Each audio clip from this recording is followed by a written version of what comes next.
Steve Jr. here at Maxwell Drums. This is a cymbal that I'm going to lathe and hammer. So we choose cymbals to do this to, and kind of usually they tend to be ones that are just really, really heavy. So I could take some weight off and it'll be a little more versatile. This particular one, it's a nice cymbal. I like it. Zildjian, right now it's 3,268 grams, and it's got a nice shape. So I'm just gonna take some weight off and then just do some hand hammering to kind of maybe dry up, add a little bit of complexity, but not an excessive amount. See, I actually like the way it's shaped now. So yeah, just gonna kind of give it a little more wash, but not much. And I'm just gonna try and retain some of its characteristics. This one's from like the 70s. So yeah, really heavy cymbals like this, we just run into tons of them. And so I don't do this too often, but sometimes I'll take one of these and it's just like, it's a lot of work. That's why I don't really do it very much. But sometimes a really beautiful cymbal comes out of it. I find that each one kind of goes its own way, and then you don't really know exactly what you're gonna end up with when you start. But sometimes they come out really, really incredible. So we'll see how this one goes. Here's just do a little demo before and then you'll hear it after.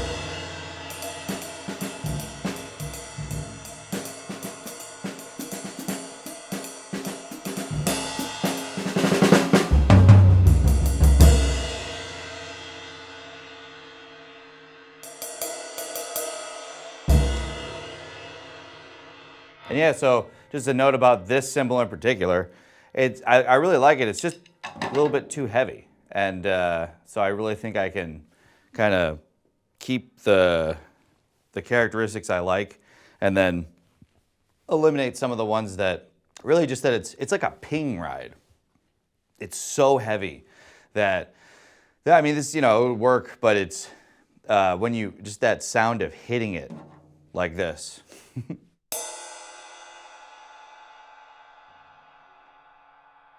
Very, very pingy. I kind of want to, that's one of the things I want to, and then I want the wash to be just a little more complex. Now, I'm not saying that's necessarily better, because it sounds pretty good the way it is, so keep that in mind. It's just different. And there are lots of rides where I can get these qualities, and that's why I'm kind of customizing it. So yeah, it should be fun. We'll do a time-lapse video of the work on it, and then I'll play it for you after it's all done.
Gotta keep your tools sharp.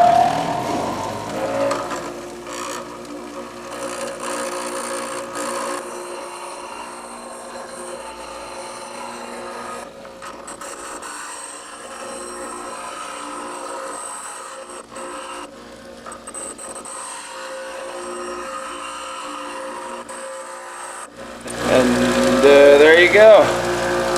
Nice and sharp here.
So this is the after.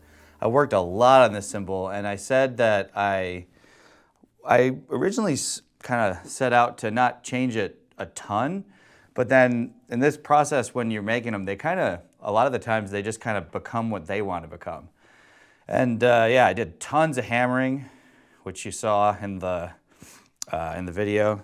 I worked on the bell, and I took about 1,100 grams off this thing. It's 2161 now, and so when it started, it was 3260 something. So that's like a whole cymbal. And you can see there's the bottom. I left it after the last round of hammering. Did a little pin lathe on there as well. And then the top, I just did a really smooth lathe.